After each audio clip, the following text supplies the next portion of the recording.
From the KPFK studios in Southern California, it's the Ralph Nader Radio Hour. Stand up, you've been sitting way too long. When you mentioned the Gates money, I think one of the things that a lot of those folks don't realize is that they've done a lot of great work deprovincializing us in this country. They have given to Africa and done tremendous work in many African countries, and they've given around the world. However, I think one of the things we're realizing under Orange Mussolini is that when America is rotting within, when you have so many people in this country convinced that this society is rigged and not working for them, you actually end up electing a president who shatters the entire global order that all those African countries and countries around the world have to live in. And I think there's a case to be made that those African countries that Gates and Buffett and others have helped would actually be in better shape if some of that philanthropy had not happened, but we also weren't living in the Trump era. Because the Trump era is tearing up the entire global order that those countries hugely depend on for peace, stability, security, prosperity. So I think some of those folks who've done an amazing job giving money overseas need to be much more invested in making sure we're not failing here at home. Because when we fail here at home in America, the whole world suffers. Welcome to the Ralph Nader Radio Hour. My name is Steve Scrovan, along with my co-host David Feldman. And I understand, David, this past week you were down in Texas with Triumph, the insult comic dog, talking to Ted Cruz and Beto O'Rourke. Yes, I got to see Ted Cruz, and interesting thing, he went to Princeton undergrad and Harvard Law School. That's a toxic brew. Hi, Ralph. Well, I mean, I did the same thing, David, so don't overgeneralize. And I want to point out before we go on to the rest of our program that I just put out an article called Democrats, headline, America needs a raise now before the election. And the way the Democrats can get more lower income people to vote is to tell them that they are able to vote for a raise, long overdue. It's lucky for the big employers that they weren't required to give back pay, so gutted by inflation and other derelictions of big business, the wage for millions of workers has become. Just go to vote for a long overdue raise and vote for the candidate who will bring that to you. The minimum wage is $7.25 an hour, frozen by the Congress and the White House. You can make a difference. You remember when they used to ask candidates what the price of milk is? A great gotcha question should be, they don't know. What's the federal minimum wage? I doubt they could tell you. Yeah. You know what their wage is, by the way? $100 an hour. That's if they work a 40-hour week. They only work 3 days in Congress for the most part. And they spend it dialing for dollars in the afternoon. We have a truly fascinating show for you today. Our guest is writer and political analyst Anand Giridharadas. He has written a book entitled Winners Take All, The Elite Charade of Changing the World. He argues that we should not get too excited by the super rich, even the well-intentioned ones who devote considerable resources to changing the world, because most of them really don't want to seriously change the world that made them rich. It's not that they don't want to do good, it's just that the good they do is on the margins. They seem unwilling to change a system that does so much harm. And as always, we will check in with our corporate crime reporter, Russell Mokhiber. And if we have time, we will continue our march through your listener questions. But first, let's talk to someone who is able to penetrate the inner sanctums of the new Gilded Age. Anand Giridharadas is a writer and an on-air political analyst for NBC News and MSNBC, as well as being a visiting scholar at the Arthur L. Carter Journalism Institute at New York University. He is a former columnist and correspondent for the New York Times, having written most recently the bi-weekly Letter from America. His latest book is entitled Winners Take All, The Elite Charade of Changing the World. Welcome to the Ralph Nader Radio Hour, Anand Giridharadas. It's great to be with you. You know what Giridharadas rhymes with? Nothing. Nothing. It'd be interesting to see what reaction there has been to your book. I have a similar experience with the work of political fiction that I put out a few years ago called Only the Super Rich Can Save Us, in quotation. And it was a story about how a number of enlightened billionaires led by Warren Buffett in the fictional context decided they were going to take a year off and change the country, top down, bottom up. And they organized and paid for organizers and clean election parties, all kinds of strategies, all the way to Washington and the Congress and the White House. And Warren Buffett liked the book so much that he invited me out to have a book signing at his gigantic annual gathering of shareholders of Berkshire Hathaway. So my experience has been that you get an interesting response from the enlightened rich people, but when you put specific projects in front of them, for a variety of reasons, they don't come forward. So, Anand, what was the reaction of these philanthropists and these wealthy people to your book? I have to tell you, Ralph, it's been somewhat astonishing to me.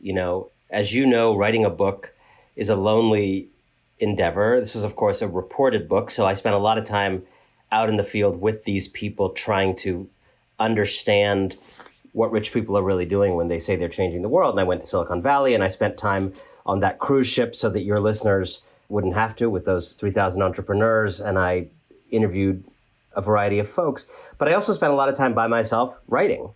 And when I have come out into the world with the book, the biggest surprise to me has been the openness, not universal by any means. There's a lot of resistance to this book, but I expected a wall of resistance from the people that I'm indicting. I expected pushback and defensiveness, and there's been some of that, but there has been, to my happy shock, a kind of openness to the idea that many of the richest and most powerful people in our age are standing on top of an indefensible mountain, and they don't know how to get down. And it remains to tell whether they're sincere in their desire to get down from the indefensible mountain. But every day I'm hearing stories. I have kind of my network of little spies all around the country who tell me about these hilarious moments. Someone told me the other day, a friend walked into Susan Buffett's office, who does a lot of philanthropy for Warren Buffett, and sees my book on Susan Buffett's desk. And there's some conversation about well, I guess we got to deal with this now, don't we? And the other day, someone was at a Goldman Sachs event in California, I believe it was. And the founder of Chobani Yogurt was asked what his favorite recent book was. And he said, my book. And the Goldman Sachs interviewer very quickly moved on to what's your favorite food? And, Jack Dorsey from Twitter, recently tweeted that, his to-do lists, as he often does, and my book was on it. And I say that not to, as the president would say, not in a braggadocious way, but because I am struck that actually, thanks to the president, I believe, many privileged people are looking around at the society and realizing that if they are right in the assumptions they've held true for the last 30 or 40 years, this wouldn't have happened.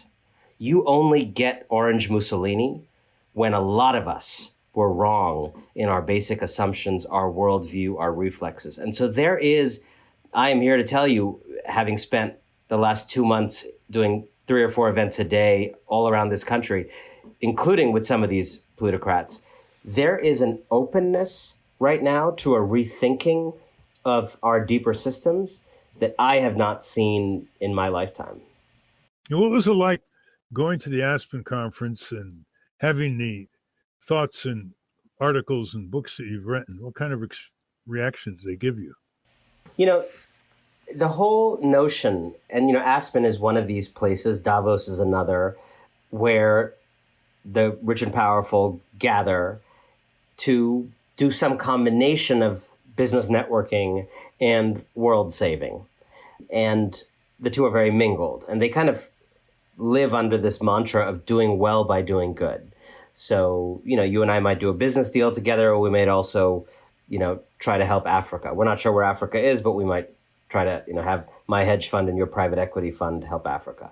So that's the kind of thing that goes on there. And I, as a writer, as someone who's fundamentally attentive to language above all, I am very attentive to silences and the language that cannot be spoken in different rooms. And So I was invited into this Aspen fellowship that's mostly designed for business people, and they let a couple of rogues into every class of 20 or so people. I was one of those rogues. I'm not sure they're going to keep doing that in the future.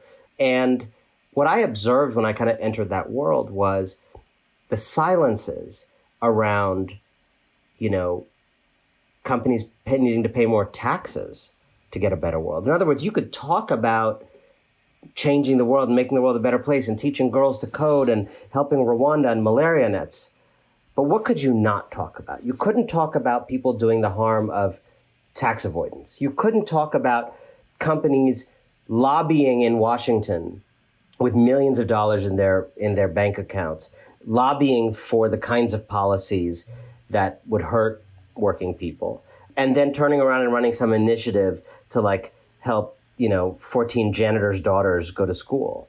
You couldn't talk about the fact that many of the people in the fellowship were executives in these new Silicon Valley startups turned behemoths that were literally in the middle of building predatory monopolies that were destroying the media industry and starting to compromise our politics. But instead of being asked to do their day jobs more honorably, to do less harm, people like that were asked as part of their Aspen obligation to do a little side project to help some kids and give back a little. And I started to realize the fraudulence of this idea of giving back. And I started to become interested in the following question, which is it's very clear, and you've been such a leader in highlighting this, that basically working people and middle-class people have been shut out of progress for the last 40 years. That is a scandal and it's a crime. The question is, what is the relationship of all of this elite do-gooding to that crime? Is it merely that these rich people are trying, they're doing their best, but they're not getting there fast enough? They're not doing it as well as they could? It's a drop in the bucket. Is that the critique? I think that's a pretty normal critique one would hear. As I did the reporting, I came to a much darker conclusion, which is I don't believe it's the drop in the bucket thesis. I do believe what they do is a drop in the bucket. But more importantly, I believe that the elite do-gooding in which they engage is actually part and parcel of how we uphold the systems and structures and set of social arrangements that have caused working people and middle-class people to be shut out of the American dream for a generation. In other words, I believe the giving they do is the wingman of the continued taking, and that the changing the world they do is the wingman of keeping their own status quo the same, and that the generosity they do is the wingman of the injustice that they have no interest deep down in relinquishing.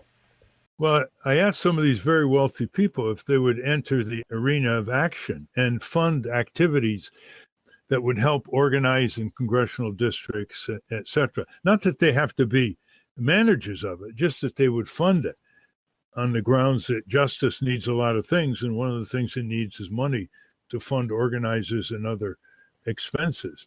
And they just never seem to want to get into that arena, I think, because then they might get into the news and business relations might be damaged or they would be criticized. And I did this with people of substantial wealth. And one of them, Carl Icahn, said, well, Ralph, I have a foundation and its guidelines cover education and children. Well, we always get this reaction.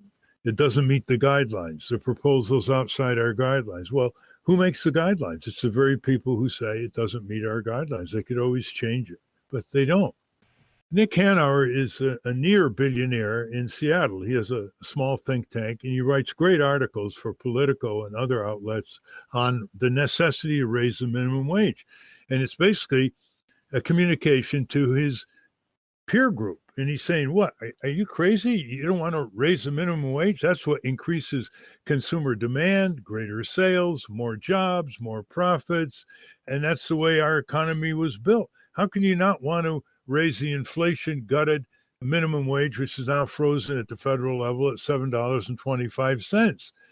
And he adds this. He said, if we keep pushing the standard of living down against people and not giving them the opportunity to make more money, I think what we'll be seeing are pitchforks.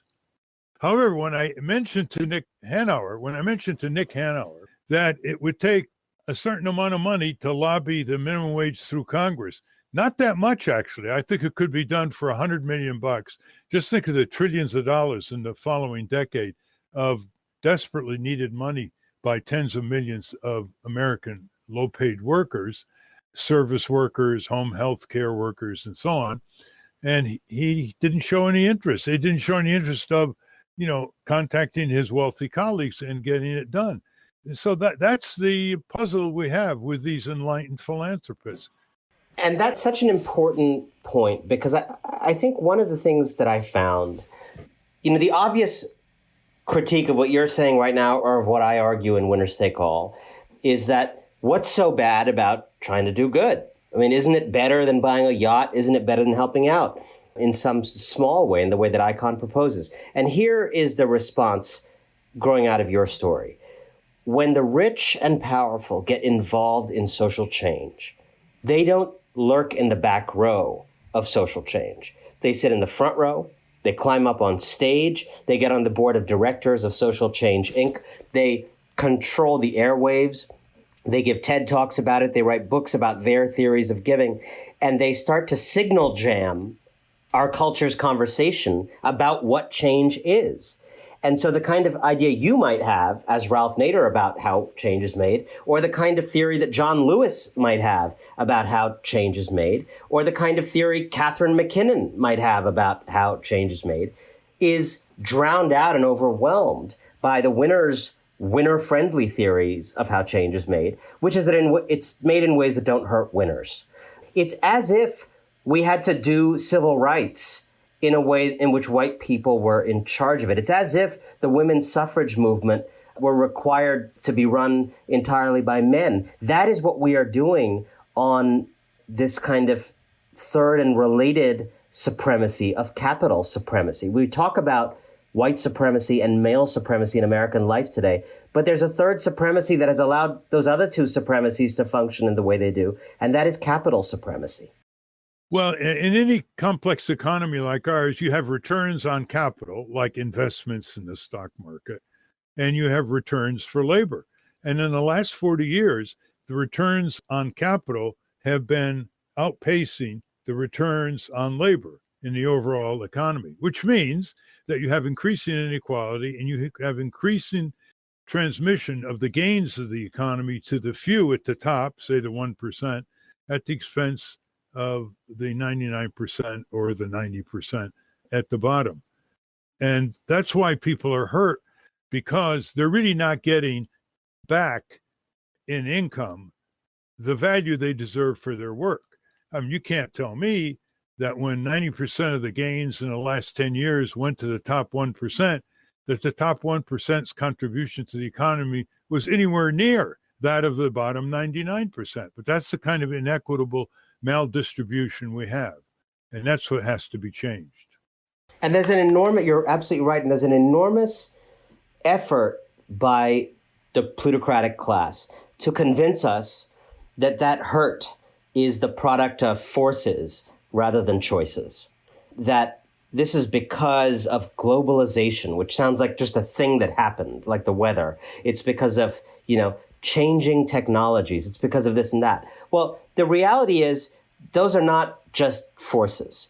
Europe has encountered all of the same technological and global changes that the United States has in the last 30, 40 years. It's had a very different experience of how those things affect regular people's lives because of policy. Policy is everything. It may not be sexy to some people, but it's everything. And the reality is we have, when you think about the rich and powerful giving to food banks, on every major issue that you and I could talk about in American life, it is actually fairly obvious what real reform would look like.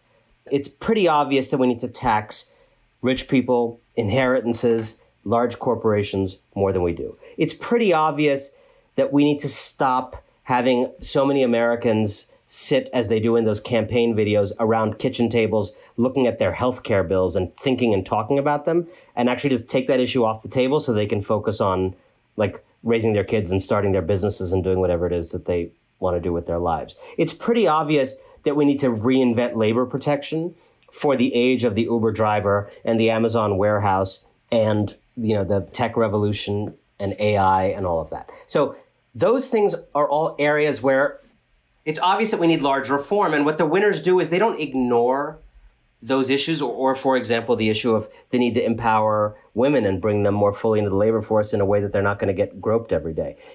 All those issues, we know what real reform would look like. But what the winners do is they step into those arenas. They don't ignore the desire for change, but they proffer a kind of light facsimile of change as an alternative on each of those issues. So, okay, I see that you're angry about the American dream. Let's not do equal public schools for everybody, because that would make my schools in Greenwich less good. Let's do one charter school in my neighborhood with my name on it. Or on women's empowerment, let's not do maternity leave and social policy for women that would actually empower them. But, let's do lean in and just tell women to make sexism their own problem. The winners are determined to seem like they're offering change, but it's often really just fake change. We all grow up in elementary school and it's drummed into us. America's number one in this, number one in that in the world. And America's nowhere near number one in many areas. It has the highest rate of child poverty in the entire Western world by a lot. It's probably number 20th now in average wages. It has the highest number of people in jail per capita in the Western world by a lot. And it's probably 20th or 22nd ranked in terms of our healthcare system and infant mortality. So we have to get over this America's number one, because that's what keeps us from learning or wanting to learn from other countries. Because on top, what can we learn from foreign countries? Well, obviously we can learn a lot, because Western Europe was destroyed after World War II. They picked themselves up with the labor unions and the cooperatives and a multi-party system. And they gave to all their people tuition-free higher education, a higher average wage than we have to all the people, better pensions for more people than we have in our country, at least 4-week paid vacation, universal health care for everybody, better maintained public services like public transit and parks, and they have better labor laws protecting labor. And we don't have any of this for all the people. We even have federal employees that go on maternity leave, and it's not paid maternity leave from federal agencies in the U.S. government. That's how far behind we are our Western allies, including Canada. And that's how much we have to learn from them if we stop being so arrogant in the way we educate our young to think that we're not the best when we're not the best in many important ways. Wait, hold on, Ralph. Are you saying there are other countries besides the United States? I did not know that. Spoken like a true first-generation immigrant, Anand. Look at how easy it is to make important changes in this country that have to be accomplished by the Congress. Congress is the smallest branch of government. It's the most powerful branch of government. It's the branch of government whose members, we know their names, 100 senators, 435 representatives. If there's one thing they want more than corporate campaign cash, it's your votes. So if we have, let's say, $5 billion to organize over a 36-month period, transcending one election in every congressional district, full-time people, part-time volunteers, and a real ability to spend money to mobilize people to get out to vote. Here's what we would get, almost certainly, for $5 billion. We'd get a living wage up around $15 an hour. We would get universal health insurance for everybody. We would have a transformed tax system. Most people are disgusted with the complexity and inequity and special privileges for the few of the tax system. We would get criminal justice reform, at least what could be accomplished at the federal level, dealing with prisons and prosecutorial abuses and conditions that bias the criminal law against minorities and low-income people. And you can throw in auditing the Pentagon, which would save billions of dollars a year, because the Pentagon is violating federal law since 1992 and not presenting an audited budget to the Government Accountability Office, the accounting arm of the U.S. Congress. Now, for $5 billion, we would save and transmit trillions of dollars to where they belong. trillions of dollars where they belong. And that's just $5 billion, which is chicken feed, given that we have billionaires in this country that have 10 billion, 20 billion, 30 billion, $70 billion all by themselves. Never mind the smaller fry where they're only worth $1 billion or $2 billion, like on the Forbes 400. Now, can we find enough enlightened billionaires? Let's try to do this together in the project, Anand, because with your knowledge and the kind of reception you're getting for your book, Winners Take All, and our experience in Washington, and the kind of guidance that's in this tongue-in-cheek fable called How the Rats Reformed the Congress, plus our other documentation on how to get things through Congress, we can change the country.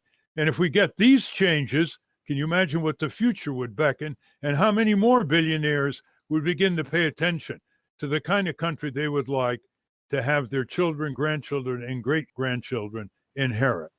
I love the idea. I mean, I love that we're turning this podcast into a telethon. And if you call now and act fast, I will donate a lock of my hair to everybody who donates $1 billion or more.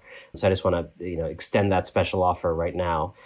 But I think it's a very important point. I would think of, and by the way, I think it should not just come from you and me on the left. I think actually one should think about a commission to restore the American dream and actually get some conservatives on there, but conservatives of goodwill, not people in Congress, who are actually passionate about social mobility in this country, about the idea of meritocracy actually working, and put together what are the 4 or 5 best ideas that are breakthrough ideas for making this country work for most people in this country again. And then doing that kind of effort. The one thing I want to say about your idea, because I think in my book, there's a couple different aspects of my criticism. So I'm critical of rich people committing grave sins and using philanthropy to wash that away. I'm also critical of people, doing little bits of change, but avoiding the kind of systemic issues that you just addressed. So I love the idea of them getting involved in those issues. But the idea of getting them involved in those issues raises a third area where I'm also critical, which is I'm concerned about their level of influence over our democracy. So even though I like those policy proposals, getting $5 billion of philanthropic money to, push those issues would raise some of those concerns for me. And here's what would make me more comfortable. If those people did not get to lead in any way the resultant movement. In other words, I believe we need to move to a place in America where you write checks to organizations that you like, but you don't sit on the board of them. You don't lead them. You don't advise them.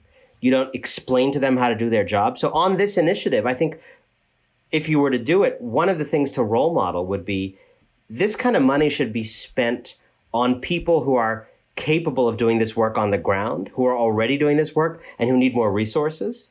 And what should not happen is we have like the Lloyd Blankfein, labor reform fund, which ends up being run by Lloyd Blankfein and looking a lot like, Lloyd Blankfein's self-interested best ideas. I just wanted to ask for an historical perspective. Back in the Gilded Age, the Rockefellers, the Carnegies, the Mellons, did they change the world? It's a great question. I think the age we're in is very similar to the age we were in about 100 years ago. And a lot, the folks you mentioned were not just philanthropists, they were the inventors of modern philanthropy as we know it. This kind of large, enormous giving, almost on a scale of what a government could do, but done by private people.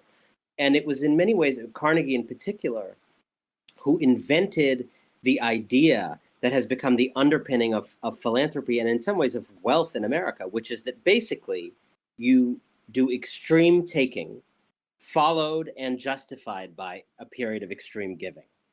And you are ruthless, you break unions, you don't pay people enough, you shoot the workers if they strike if necessary, you avoid taxes if need be, or whatever that's kind of metastasized to become. And then in the time of grandchildren and reading glasses, you become a philanthropist.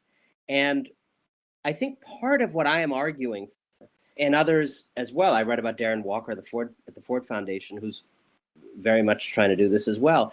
I think the necessity today is to shatter the Carnegie consensus. I think he did some tremendous giving, and one of the ways he did actually make change was helping to seed the idea of libraries. And he actually did something that most philanthropists don't do today, which is that he gave privately to create libraries and then actually required local governments to commit to maintaining those libraries, so that he actually trained the government to do something that it wasn't doing, that a small amount of philanthropy helped it learn to do on a much bigger scale. So that was good. But Carnegie also laid this foundation for the idea that ex post facto giving justifies ruthless taking. And part of what I'm trying to shatter today is the notion that you can ruin the world and then redeem it, that you can cause massive harm and then be a do-gooder. And when I look at, I think it is no accident that the most idealistic large company in American history, Facebook, is also the first company in American history to tip possibly a presidential election. So idealism, when it is kind of coded onto predatory companies, is not our friend. It's a distraction that allows us to be ruled. Years ago, we did a book on DuPont in Delaware, Anand, and yeah, it was just what you said. I'll send you a copy. It's just what you said. They it took huge amount out of Delaware, and then they established a few foundations. At what point they owned the two major papers in Wilmington, Delaware, and they gave back a pittance of what they took out. For example, they made sure that they paid very few property taxes in their vast land ownerships and industrial facilities. And then they turned around and had their foundations give back a fraction of that. That's what you're talking about. Yeah. And I mean, the do-gooding is always tends to be on a much smaller scale than the harm doing. The reality is a lot of the harm that's being done by the wealthy in this country is with a B in the billions of dollars of profit, result profit, and a lot of it's with an M in the millions. What about the harm that the Bill and Melinda Gates Foundation is doing? They're acting unilaterally without any congressional oversight. They're making decisions for Africa and American public schools. Can you speak to that I know we're out of time, but could you speak about that for a second? Yeah, I mean, I think the Gates example is an important one because it doesn't contain some of the problems that we see elsewhere, in that you're not talking about someone who caused millions of people to be foreclosed on and lose their homes. You're not talking about someone who caused an opioid crisis and is covering up the harm they're doing. So some of those issues are off the table. I think the issue that is very much on the table is the question that of the exercise of power, which is exactly what you're raising. And there's a guy at Stanford, Rob Reich, who talks about the fact that philanthropy is an exercise in power, and any exercise in power needs to be greeted with skepticism, not gratitude. So we can be grateful for the kindness of the Gates Foundation, but as you say, even in doing what they see as the good, whether it's in Common Core and public schools and pushing particular ideas that they think are the right ideas in education, or going to other countries with weak governance systems and pushing them in, even if they're doing the right thing, even when it's the best possible scenario, it is an exertion of power over public life that should make any freedom-loving person worry. And if the worry turns out to be misplaced, that's fine. That's what worry is for. But it is a little absurd to me that in this country, we are so worried about fantasy government overreach that's never going to happen. The government coming for your guns, the government sort of, invading your freedom to work by taxing you too much, or the, right to work states and all. We have this like fantasy idea that the government has too much power. And at the same time, you have private actors who are ruling us privately and making public decisions privately, and we simply don't have the same kind of anguish about it. What and about perpetuating the myth? How it perpetuates the myth that private industry can do things more efficiently than government can, that we'd rather have. Yeah, I think that's at the heart of my book. And I think part of what the book is about at its core is the notion that being good at business is an automatic qualifier for solving any societal problem. In other words, I mean, there's a lot of people, I know some people who are very, very good academic sociologists. And I will tell you something you never hear good academic sociologists say, which is, I should be in charge of running that restaurant chain because I'm really good at academic sociology, right? Or you never hear really talented pilots saying, you know what? I think I should run Chicago Public Schools because I land planes expertly, and I've done many of them. But business people, when business people succeed at any kind of business, many of them are filled with the thought that what they need to do urgently is get into some other domain, in which they have no knowledge, and actually claim that they have all knowledge, and that businessman skills are just what it takes to save it. I often joke that you never want to get in a car with a philanthrocapitalist because they're gonna, swerve across 6 lanes. They don't know how to stay in their lane. Could you mind giving an example of choices that Bill Gates is making for American public schools and for Africa, where the Africans and the American citizens have no consent? I don't know in that level of detail. Let me say this.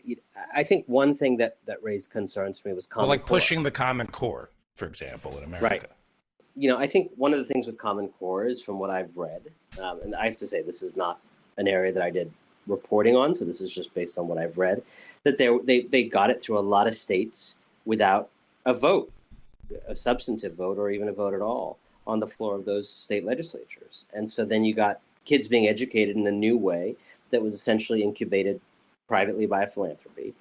And whether or not Common Core was a superior education system to what it was before, you can understand that if you are a parent, particularly a right-wing parent, the idea that someone you may perceive as a left-wing coastal billionaire came up with a plan for your kid's education in private, got it through your state legislature without a substantive debate or a debate at all, is exactly the kind of thing that makes you feel the world is rigged.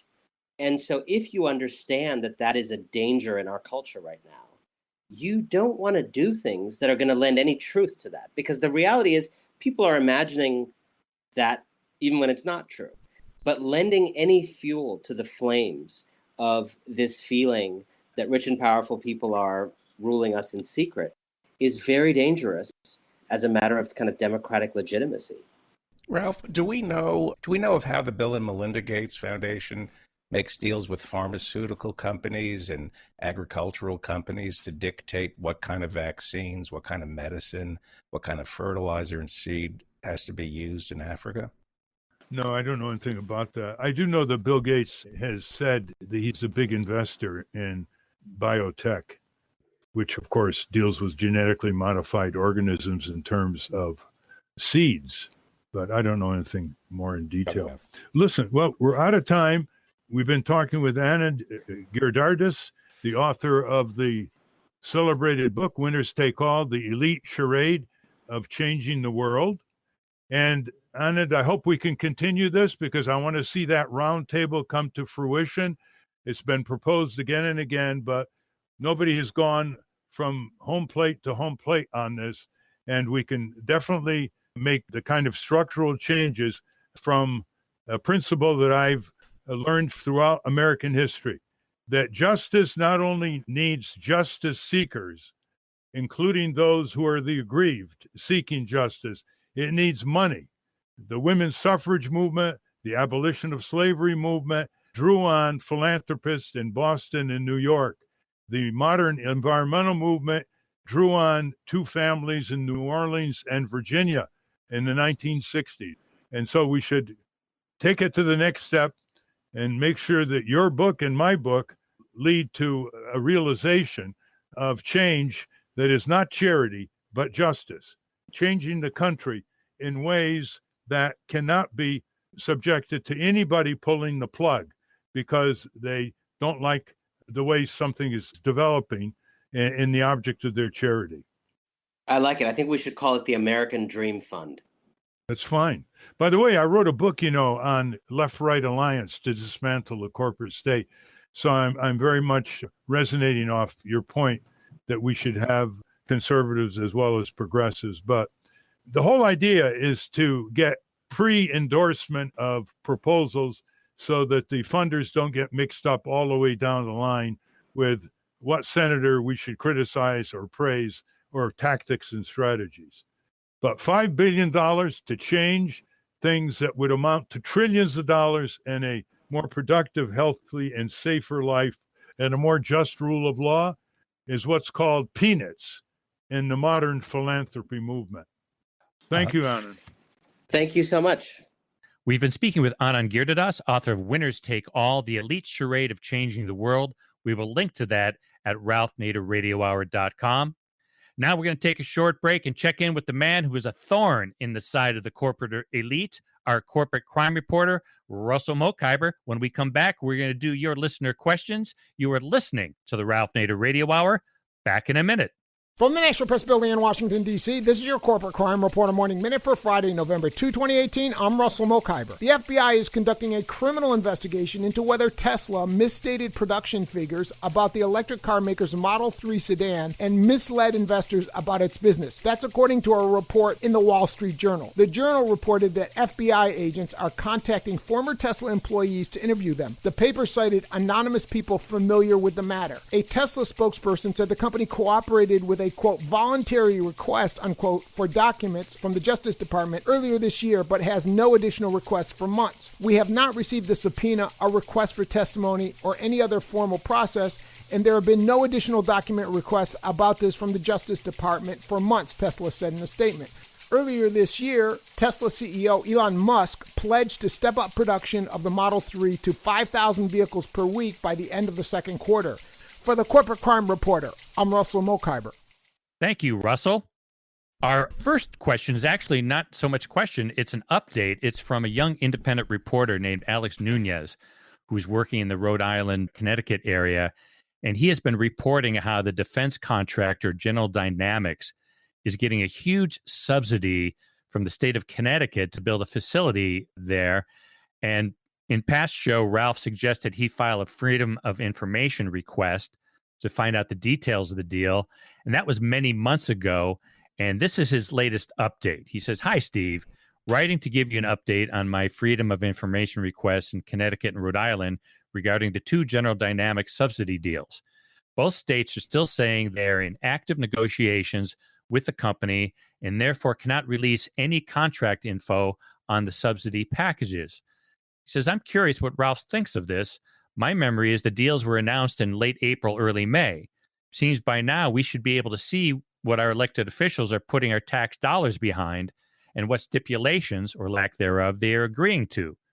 I think the reason is the elections. In Connecticut, they're just putting the deal on hold to see whether Ned Lamont will win the race for the governorship. He's in the lead. He's a Democrat.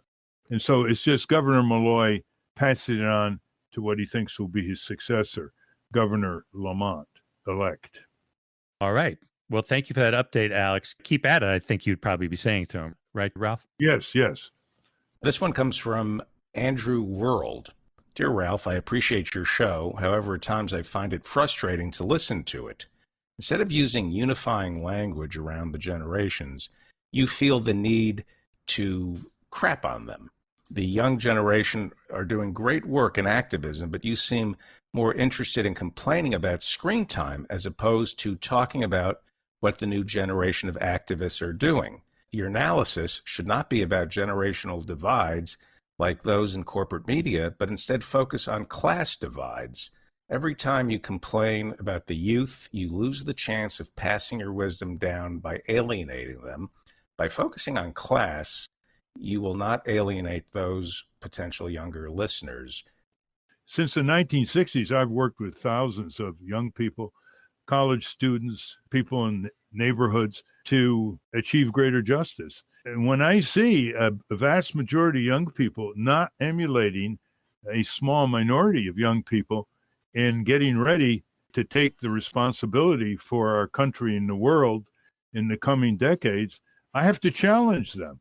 I don't want to flatter them. I don't want to engage in empty exhortation, because that doesn't recognize the reality of all too many young people who don't have a high enough estimate of their own significance as active citizens and have dropped out. A majority of young people don't even vote, much less get engaged in their community, state, region, nation, or world. And so I'm all about challenging them. And I don't believe in this generation gap, but I do believe in the older generation trying to provide some perspective and wisdom to a younger generation about what happens to societies when they are not civically active. All you have to do is look at the concentration of greater and greater power in the corporate and government status in our country, called the corporate state. But even easier, look at other countries where young generations were otherwise preoccupied, and what kind of dictatorial result was a consequence. Just look at the recent election in Brazil and who is going to take control of Brazil politically in Brasilia come January. Someone who wants a military dictatorship, someone who is a racist, someone who wants to corporatize the Amazon and destroy the lungs of the earth.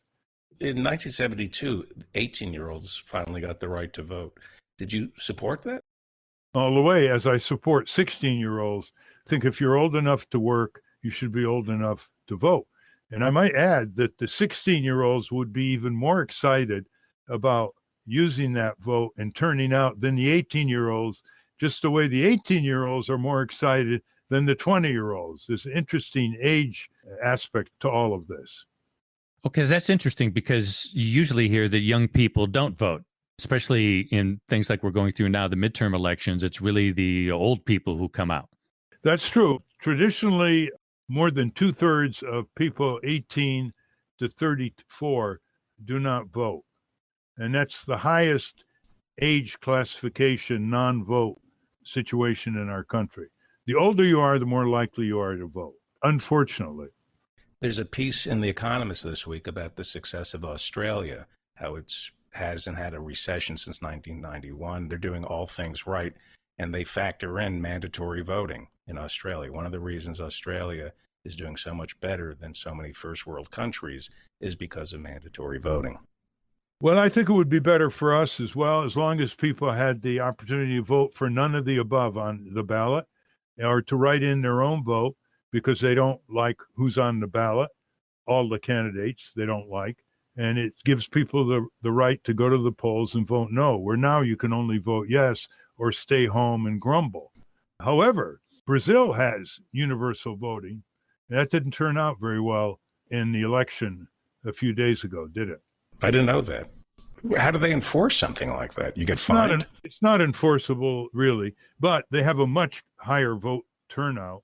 They probably have a voting turnout in the mid to high 70s compared to our 55 to 65 range.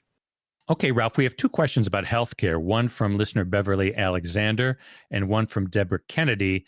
Beverly Alexander says, Ralph, slavery continues at the highest levels. Members of Congress are enslaved to corporations. We will never have democracy while the system continues. How can all the great ideas you discuss ever become law when Congress feels free to ignore the public? They have to follow their corporate masters. It says, what do we do? As you said, the Democratic Party leadership feels free, impelled to ignore the 85% of Democrats who want Medicare for all. What will it take? And Deborah Kennedy says, why is it that no one will touch the issue of getting rid of insurance in our healthcare system? With insurance taking 40% of our premiums, 20% profit under ACA, plus at least 20% to coders, you would think someone would mention it. Why does everyone think we have to keep insurance? Do all the countries use insurance? Which insurance companies will we use under the new system? How will we rein them in? Can we get rid of pre-existing conditions?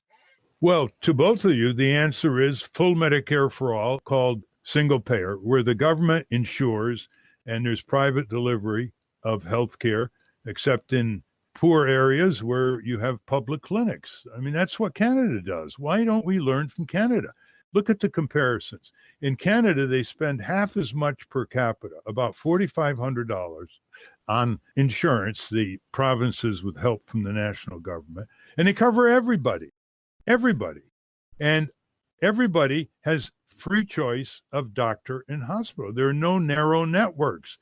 And you don't have these detailed computer bills and the confusion. And no one in Canada thinks about changing or not changing jobs because of health insurance or whether they'll get covered at one job site or not another, not to mention other anxieties that don't operate in Canada and operate in this country based on tens of millions of people being uninsured or underinsured.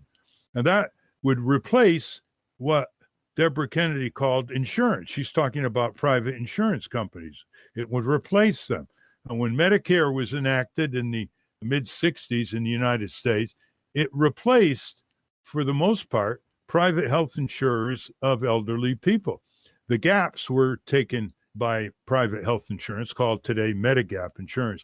But they have so undermined Medicare, the private corporate interests in this country, that it's becoming more complicated. It's becoming undermined by this corporate Medicare Advantage, which sounds good to elderly people in the seminars where they come for free lunch and the sales pitch is made by companies like United Healthcare or Aetna, but it actually curtails their services compared to Medicare, not to mention all kinds of other fine print shenanigans. So the answer is you organize in every congressional district, you bring home the senators and representatives, you have them tell you, are they for single payer? And it's already been drafted. It's called H.R. 676 in the House of Representatives. There are already over 122 members of the House, all of them Democrats, who have signed on. That's the purest form of single payer, and that's what we should get behind. Ralph, with the elections coming up, I have two questions for you. One is, since you have experience running for office, you've been through this, the election is less than a week away. If you were a Democrat, what would you be emphasizing in these final days before the election? I'd be emphasizing living wage. I'd make the gutted federal minimum wage of $7.25 an atrocity, and I would push for $15 per hour and reach 30 million workers who are making less today than the workers made in 1968, adjusted for inflation. That's the voters that often stay home. They feel disempowered. You give them something to do legitimately, which is go vote for a raise. It's long overdue. It's been denied you for too many years. Go vote for a raise. America needs a raise. So do you see any Democrats do? I see them emphasizing health care and pre-existing conditions. Do you see Democrats emphasizing minimum wage? Very little. A few of the insurgent progressives are pushing a fight for 15, that movement, but most are just a throwaway line like we need a higher minimum wage. No authenticity, no dollar figure. And just before the election, Steve, I would campaign at midnight to 3 a.m. for all those many millions of workers who work the midnight shift and keep the society going for the rest of us.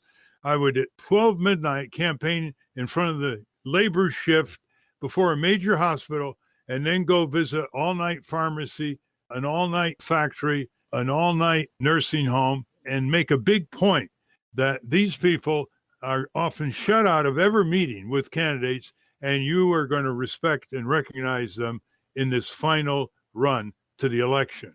Well, very good. Very good. Now let's go to the other side. If you were a Republican candidate, now we know what Donald Trump is emphasizing days before the election, immigration and fear-mongering. What would you tell a Republican to emphasize in the days before their election? The Republicans need to get the moderate Republicans who are turned off of Donald Trump, especially in the last few weeks. And what they should do is politely distance themselves from being Trump acolytes and basically stake out a moderate Republican platform. So you think that the moderates will go for that? Yeah, the margin is very slim for the Republicans in a lot of these congressional races. And if the moderate Republicans stay home or say, this time I'm going to vote for the Democrats, they're going to lose even more seats. But do you think Trump's own instincts are saying we got to stoke fear? That at least seems to be energizing the base. That is, but the base isn't expanding, and he's at 41% in the polls. And so if he succeeds in telling the Republican candidates, pretend I am on your ballot and tell your voters to vote for me as well as you, that's not enough to win. There's a lot of anxiety, dread, and fear out there. And if the Democrats come forward with good universal health care, good living wage and income security, good support for public services where people live, work, and raise their families, they can then link it to the party that is going to address your legitimate anxieties, dreads, and fear, because that's what's underneath so many of the minds of these voters at this time. Well, there you have it. Our next program will be the day after the election, so we'll find out what they all did and how it all shook out. Thanks, Ralph. Thank you, Steve. Well, thank you for your questions. Keep them coming on the Ralph Nader Radio Hour website. I also want to thank our guest today, Anand Giridharadas. For those of you listening on the radio, that's our show. For you podcast listeners, stay tuned for some bonus material we call the Wrap-Up. A transcript of this show will appear on the Ralph Nader Radio Hour website soon after we post online. For Ralph's weekly column, it's free. Go to nader.org and you can get it sent automatically to your inbox. For more from Russell Mokhiber, go to corporatecrimereporter.com. Ralph has got 2 new books out, The Fable, How the Rats Reformed the Congress. To acquire a copy of that, go to ratsreformcongress.org. And To the Ramparts, How Bush and Obama Paved the Way for the Trump Presidency and How It's Not Too Late to Change Course. We will link to that also. The producers of the Ralph Nader Radio Hour are Jimmy Lee Wirt and Matthew Marin. Our executive producer is Alan Minsky. Our theme music, Stand Up, Rise Up, was written and performed by Kemp Harris. Our proofreader is Elizabeth Solomon. Join us next week on the Ralph Nader Radio Hour for our post-midterm election show with law professor, activist, and author Joel Rogers. Thank you, Ralph. Thank you, David. Thanks, Steve. Thank you, Jimmy. And this is the last radio program before our November elections. The listeners, get the vote out. Marshal your neighbors, friends, co-workers. Voting is a duty that is self-imposed on us, and we ought to achieve it in that manner. Hi, this is Jimmy Lee Wirt, producer of the Ralph Nader Radio Hour. We have a short wrap-up for you today where Steve and Ralph continue to talk about the midterm elections. This is the last chance. I can't get the professional Democrats to pick up. They don't understand. When I said anxiety, dread, and fear to John Larson and Joe Courtney, in a meeting, they said, what a fantastic thing to emphasize, because it sort of coalesced what they've been getting from their districts, anxiety, dread, and fear.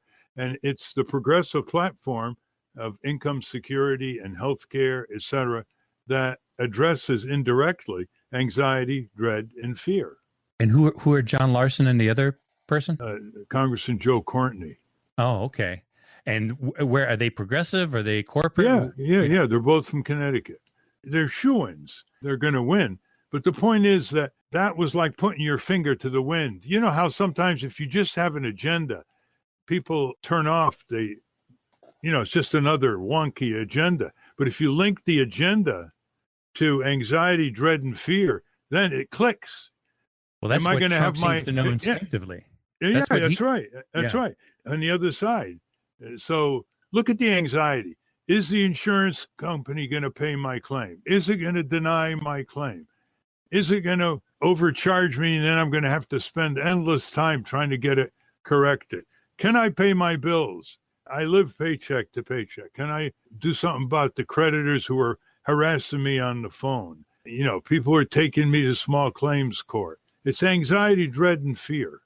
Yeah, it's kind of a lizard brain thing, but it can be used by both sides, I guess. Yeah, Trump is using it to an nth degree, and the Democrats are not, except for pre-existing condition.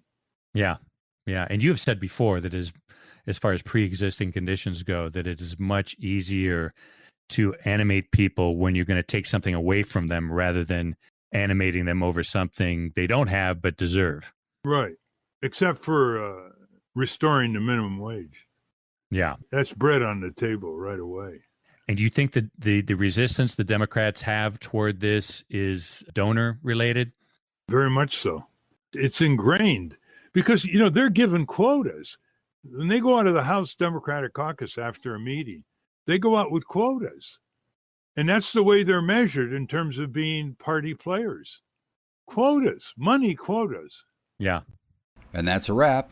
Join us next week for our post-election coverage when Ralph welcomes scholar and activist Joel Rogers. Stand up, you've been sitting ready.